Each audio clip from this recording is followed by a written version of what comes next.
یہ عجب کا سبب بن جاتی ہے۔ اب اس کا یہ مطلب ہے کہ میں نیکی چھوڑ دوں، نیکی عجب کا ذریعہ بنتی ہے۔ عجب یہ وہ واحد بیماری ہے، یہ وہ واحد گناہ ہے جسے نیکوکار کو لگتا ہے۔ گناہگار کے قریب یہ والا گناہ نہیں جاتا۔ عجب جو گناہ ہے جو نیکوکار کو ہی لگتا ہے۔ بعض دفعہ انسان اپنی نیکی میں آ کے دوسرے کو حقیر سمجھنے لگتا ہے۔ ان چیزوں سے ہم نے اپنے آپ کو بچانا۔ شہرت کے ذریعے سے ریاکاری پیدا ہوتی ہے، کسی کا نام چل جائے، کسی اعتبار سے تو ریاکاری آ جائے گی، حسن و جمال کو ایسے نمائش پیدا ہو جاتی ہے۔ تو بعض اعمال ایسے ہیں جن کی وجہ سے بعض برے اثرات زندگی پہ مرتب ہوتے ہیں۔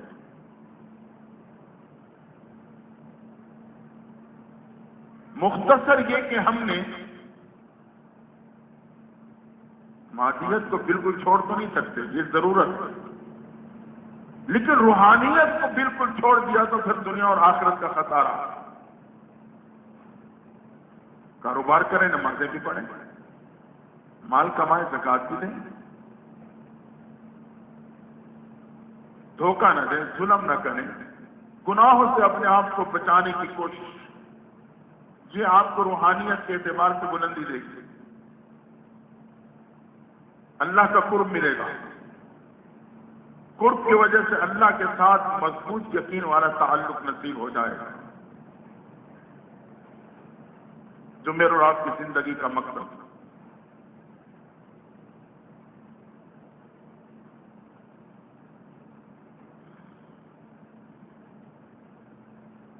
ضرورت اس بات کی ہے کہ ہم اور آپ اپنے آپ سے محنت کریں۔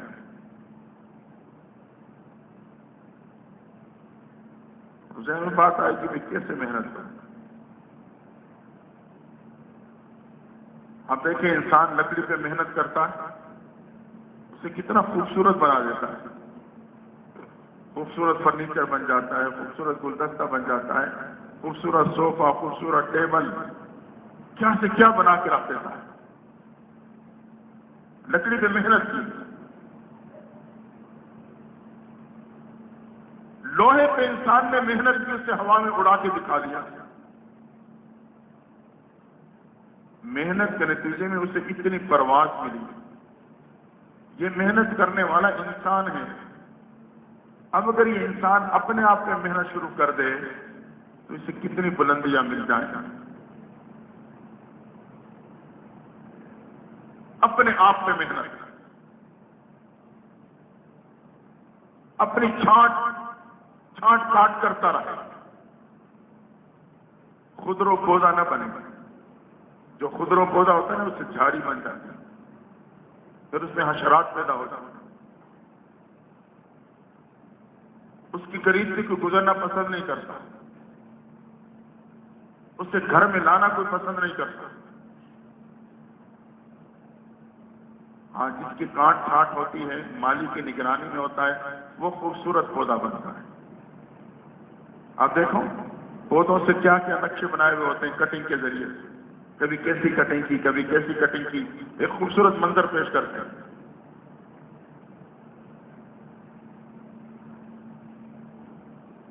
اپنی کاٹ چھانٹ کرتے رہیں، خود نہیں کر سکتے تو کسی کی نگرانی میں آ جائیں،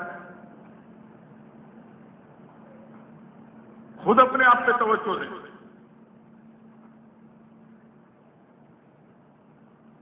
بس ایسے منمانی کی زندگی نہ ہو کہ بچوں کی میں آ رہا ہے کرتا جا رہا ہوں، جو منہ پہ آ رہا ہے کہتا جا رہا ہوں، نہیں، میں پابند ہوں،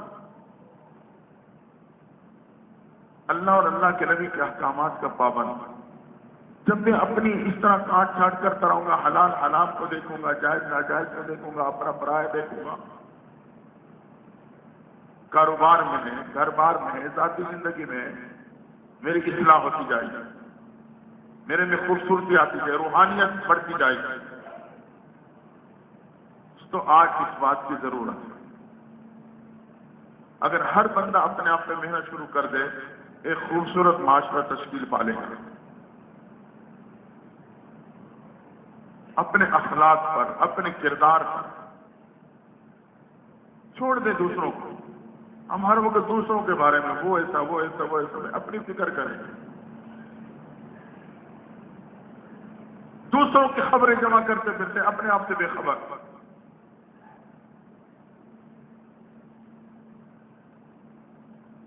پچھلا سال گزر گیا، یہ محرم کا مہینہ ہے، اسلامی سال کا پہلا مہینہ، سمجھو ہماری زندگی کا پورا ایک سال ماضی میں تبدیل ہو چکا، پورا سال ماضی میں تبدیل ہو گیا۔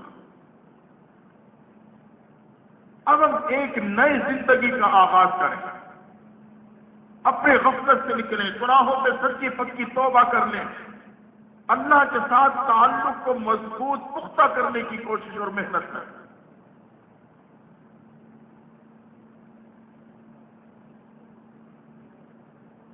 قرآن سے جڑ جائیں، اللہ سے تعلق جڑ جائے گا۔ آج بہت بڑا فتنہ ہے سیل فون، مرد عورت بچے بڑے بوڑھے جوان، اب قرآن کو اٹھانے کا تو موقع ختم ہوگا۔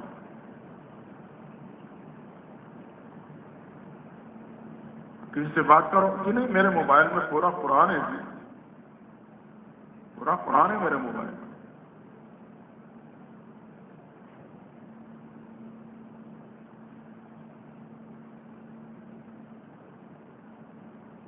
کوشش کرو تلاوت کرو، اس قرآن کو اٹھا کے تلاوت کرو دیکھ کر۔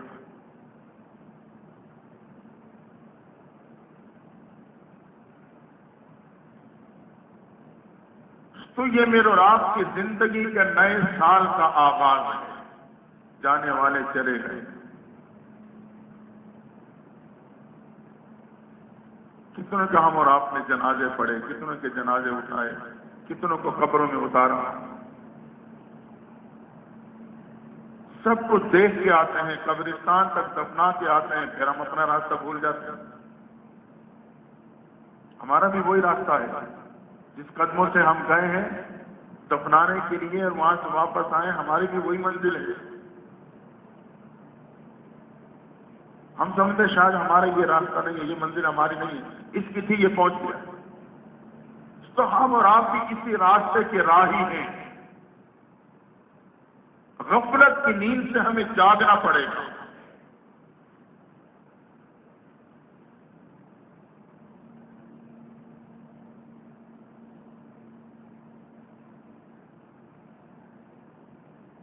موت تو ایک ایسی یقینی چیز ہے کہ اس سے بچنا تو ناممکن۔ ایک خاتون کے بارے میں آتا ہے نا، اکلوتا بیٹا تھا۔ اب اکلوتا بیٹا ہو، ماں کی اس کے ساتھ محبت کا کیا عالم ہوگا آپ کو سمجھتے ہیں۔ اللہ کی شان اچانک مر گیا۔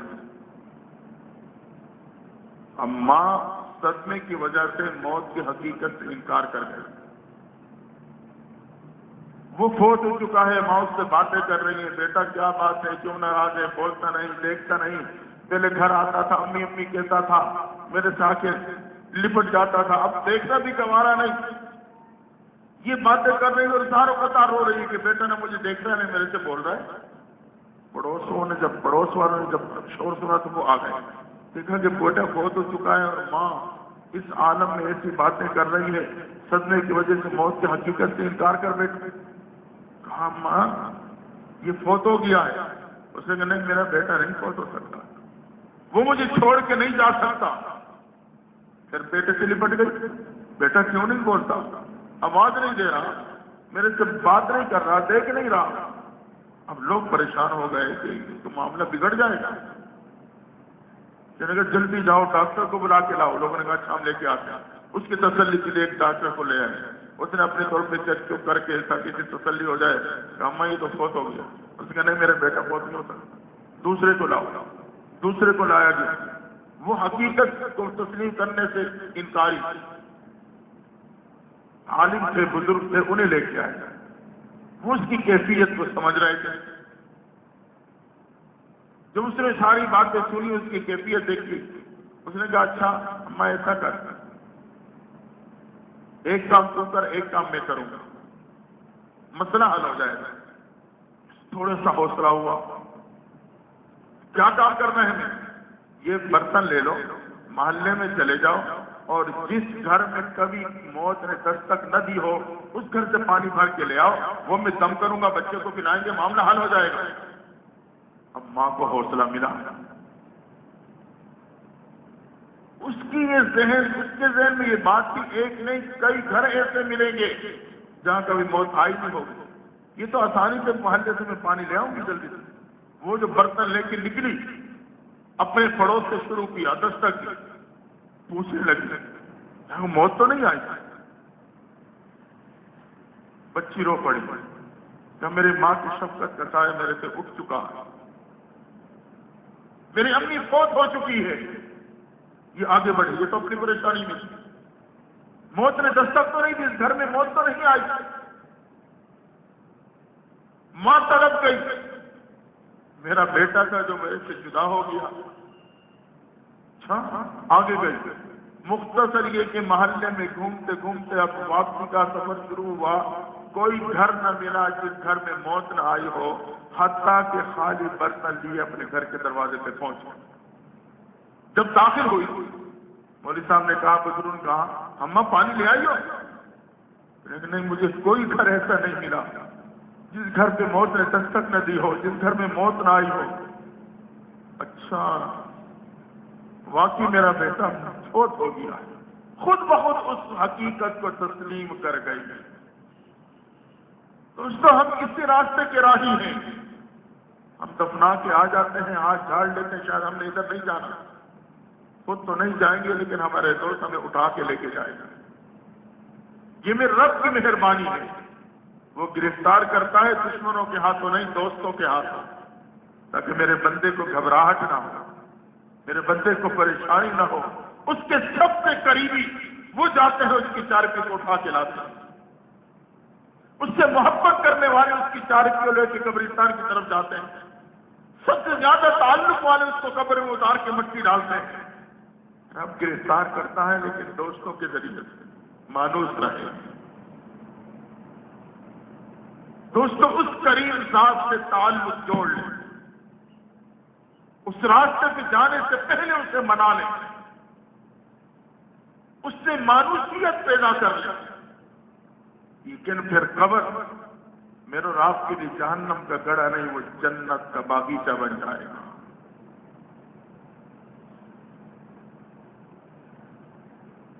قبر تو گڑھا، اس میں ہر چیز کا انتظام میں اور آپ نے خود کرنا ہے۔ اس دنیا میں رہتے ہو، لائٹ کا انتظام کرنا ہے، خوشبو کا انتظام کرنا ہے، صفائی کا انتظام کرنا ہے، اس کے فراخی کا انتظام کرنا ہے۔ یہ میرے اور آپ نے اپنے نیک اعمال، اپنی روحانیت کی طاقت سے کرنا ہے۔ میری روحانیت مضبوط ہوگی تو میرا قبر روشن ہوگی، میری قبر مؤثر ہوگی، میری قبر فراخ کر دی جائے گی۔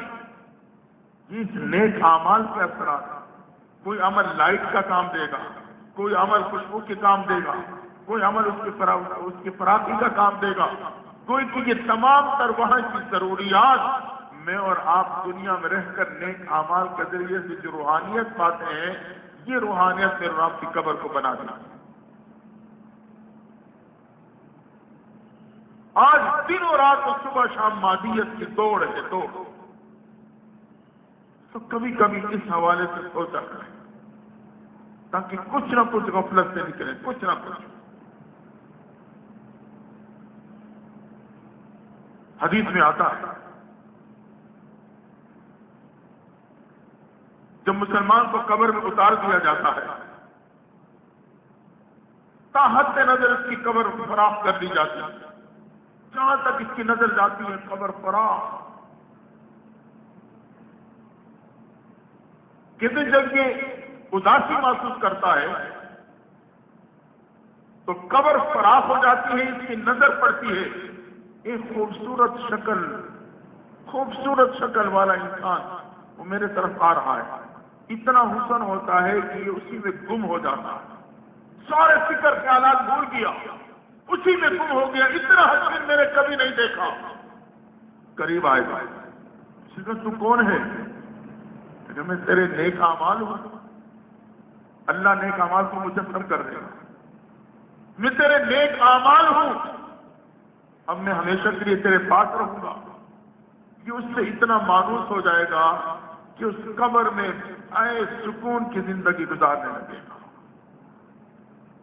یہ نیک اعمال کیا ہے؟ یہ روحانیت۔ یہ روحانیت قبر میں بھی پہنچتی ہے، یہ میدان حشر میں بھی سہارا بنتی ہے۔ دوستو یہ مراحل آنے ہیں، آئیں یہ وقت ہے، سچی پکی توبہ کریں، سوچ بنائیں، ذہن بنائیں، اللہ کے ساتھ ایک یقین والا تعلق جوڑیں، اللہ کا قرب پالیں، جو بھی حال آئے بس اللہ کی طرف متوجہ ہو، یا اللہ تو نے ہی بھیجا ہے، تو مالک ہے اس کائنات کا، تو بندے کی بھلائی چاہتا ہے، لیکن اللہ میں کمزور ہوں، یہ تنگی کو آسانی پہ بدل دے اور میری بھلائی آسانی میں پیدا کر دے، اللہ تعالیٰ اسے بدل دے گا۔ رب کو تو بندے کی عاجزی مطلوب ہوتی ہے، بندے کی انکساری مطلوب ہوتی ہے۔ جب روتا گڑگڑاتا رب کو پکارتا ہے، اللہ کو یہ پسند آتا ہے، اس کی رونے والی آواز اللہ کو بہت پسند آتا ہے۔ ایک روایت میں آتا ہے، ہمارا دعائیں مانگتے ہیں تھک جاتے ہیں، اللہ دعائیں قبول نہیں ہو رہی۔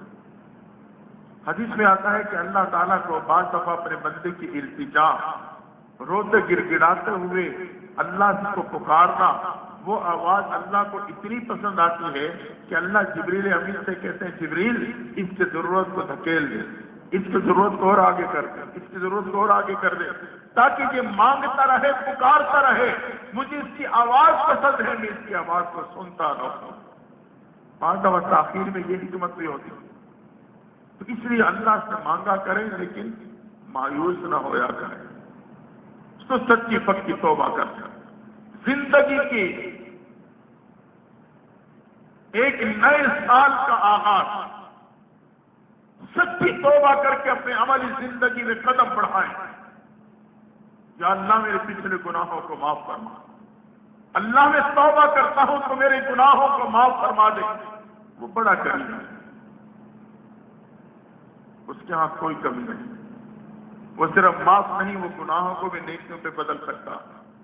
اگر میں سچی توبہ کروں، رونے گڑگڑانے والا بن جاؤں، تو اللہ تعالیٰ میرے گناہوں پہ صرف معاف نہیں کرے گا بلکہ اولئک یبدل اللہ سیئاتہم حسنات، اللہ کہتا ہے یہ وہ لوگ ہیں جن کے گناہوں کو بھی میں نیکیوں پہ بدل دیتا ہوں۔ جتنا بڑا گناہ ہوگا اتنی بڑی نیکی میرے نام اعمال میں، وہ اتنا قریب ہے، ایسی رحیم ذات ہے۔ ماں کی ممتا کیا ہوگی، وہ ذات اپنے بندے سے اتنا پیار و محبت کرتی ہے، جب یہ بندہ گناہوں میں پریشان ہو کے تڑپتا ہے، اللہ کہتا ہے میرے بندے پریشان نہ ہونا، میں تیرے گناہوں کو صرف معاف نہیں بلکہ اس کو نیکیوں پہ بدل دوں گا۔ اللہ تعالیٰ ہمیں اور آپ کو سچی پکی توبہ نصیب فرمائے اور عملی زندگی گزارنے کی توفیق عطا فرما دے۔ وآخر دعوانا الحمدللہ رب العالمین۔